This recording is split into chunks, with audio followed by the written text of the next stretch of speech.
अध्यक्ष महोदय, ये सरकार किसी और का रिकॉर्ड बनाए ना बनाए, लेकिन पेपर लीक का रिकॉर्ड जरूर ये सरकार बनाएगी।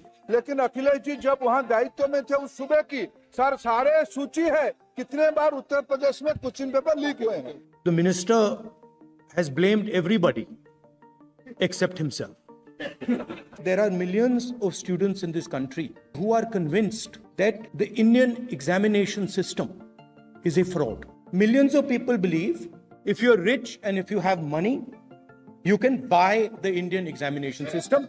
As this is a systemic issue, what exactly are you doing to fix this issue at a systemic level? क्या मजबूरी था कांग्रेस पार्टी की, क्या मजबूरी था नेता प्रतिपक्ष की? 2000 देश में शिक्षा सुधार की बिल उन्हीं की सरकार ने लाया था, दबाव में उन्होंने उपेक्षा। एनटीए स्कैम आज की वीडियो इसी पर होने वाली है। अगर बीजेपी सरकार में कुछ हुआ है तो वह पेपर लीक, जिसमें एनडीए सरकार ने रिकॉर्ड बना दिए हैं। चाहे वह केंद्र की सरकार हो या जिस राज्य में बीजेपी की सरकार चल रही है, उस राज्य में ऐसा कोई एग्ज़ाम नहीं है जिसका पेपर मोदी सरकार में लीक ना हुआ हो। इस सरकार में पहले छात्रों को पेपर देना पड़ता है, फिर इस सरकार ने शिक्षा में जो नया नियम लेकर आया है धरने पर बैठने का, पहले उसको पूरा करना होता है, तब जाके उसका रिजल्ट निकलेगा।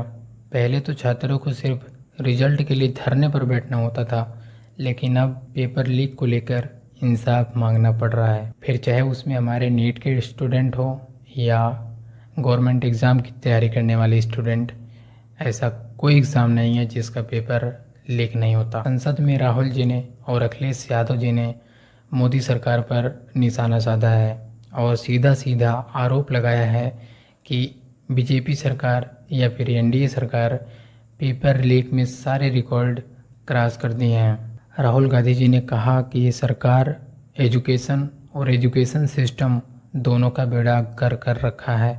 उन्होंने कहा कि अगर आप इस सरकार में पैसे वाले हैं तो आप पेपर खरीद सकते हैं। अखिलेश यादव और राहुल गांधी की इन बातों को सुनकर शिक्षा मंत्री धर्मेंद्र प्रधान को मिर्ची लगी, तो वह खड़ा होकर ये बोलने लगे कि आपकी सरकार में भी तो पेपर लीक होते थे। अध्यक्ष महोदय, ये सरकार किसी और का रिकॉर्ड बनाए ना बनाए, लेकिन पेपर लीक का रिकॉर्ड जरूर ये सरकार बनाएगी।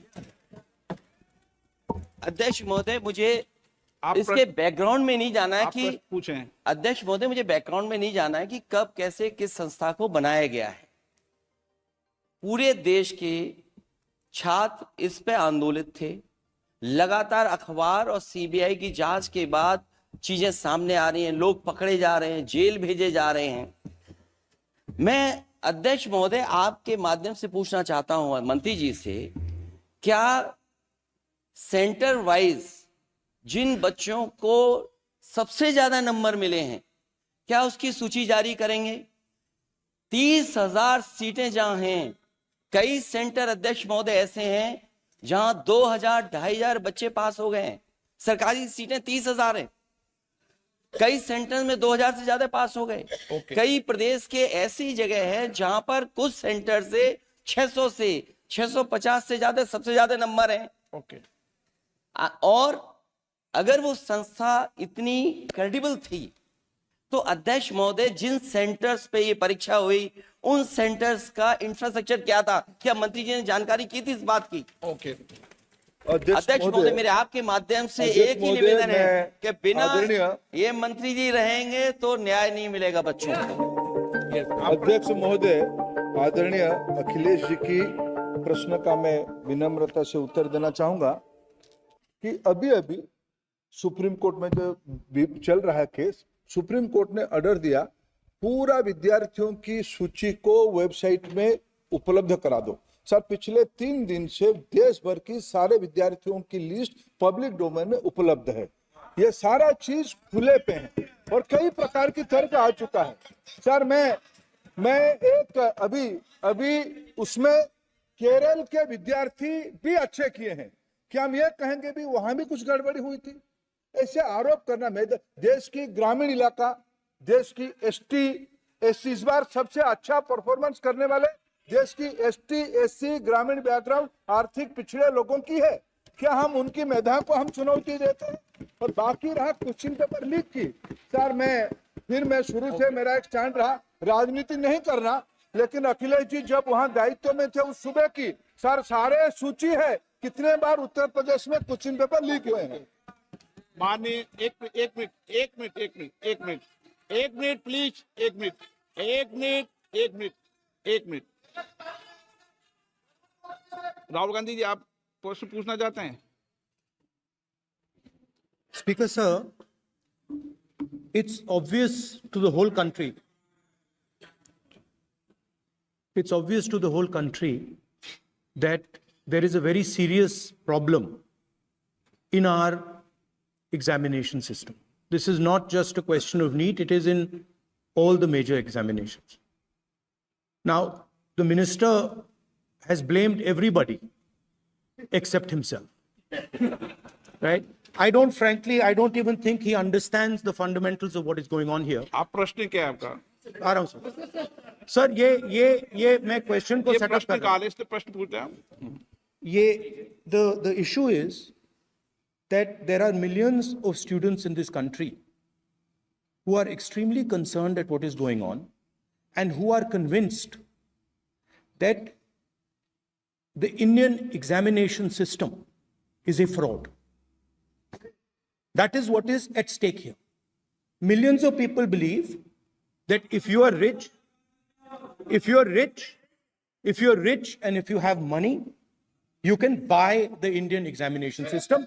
And by the way, and this is the same feeling that the people in the opposition have. And that is why we are asking some very simple questions to Honorable Minister.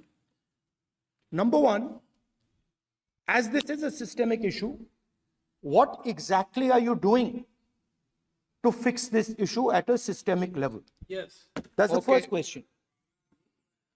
Okay, मेरे जो शिक्षा है, मेरे जो संस्कार है, मेरे जो सामाजिक जीवन है, मेरे को मेरे राज्य की, मेरे सूबे की जनता की स्वीकृति मिली है। मैं किसी की, मेरे बौद्धिक और मेरे संस्कार की सर्टिफिकेट मेरे को सारी सदन में किसी से नहीं चाहिए।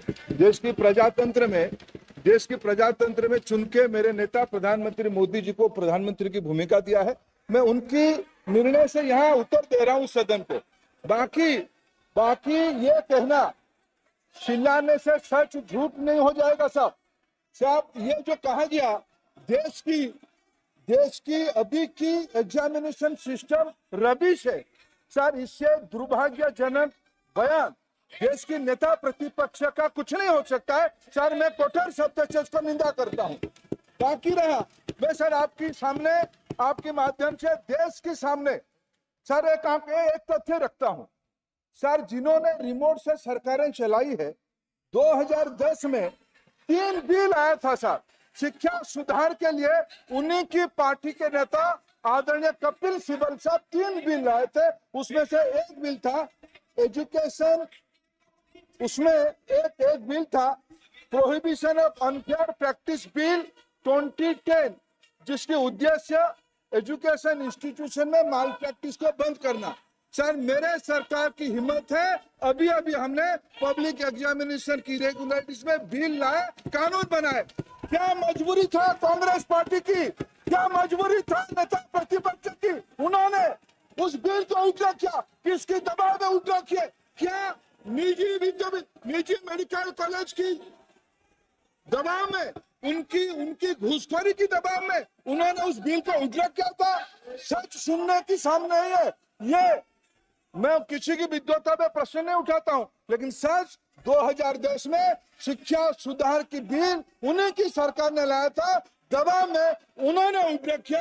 ये हमको प्रश्न पूछते हैं। राहुल और अखिलेश जी ने संसद में छात्रों को लेकर बात उठाई, इसके लिए उनका बहुत बहुत आभार। हालांकि विपक्ष में होने के नाते उनका कर्तव्य भी है कि वह आम जनता के लिए और छात्रों के लिए ऐसे ही हमेशा डटकर खड़े रहें, ताकि छात्रों के साथ और इस देश की आम जनता के साथ न्याय हो सके।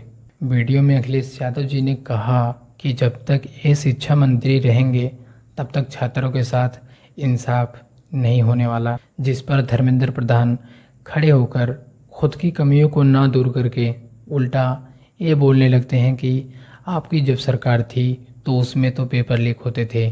साथियों, धर्मेंद्र प्रधान की इन बातों को लेकर कमेंट बॉक्स में आप अपनी राय ज़रूर दीजिएगा। अगर वीडियो पसंद आई हो तो वीडियो को लाइक, चैनल को सब्सक्राइब करना बिल्कुल मत भूलिएगा। मिलते हैं एक नई वीडियो के साथ, तब तक के लिए जय हिंद, जय भारत।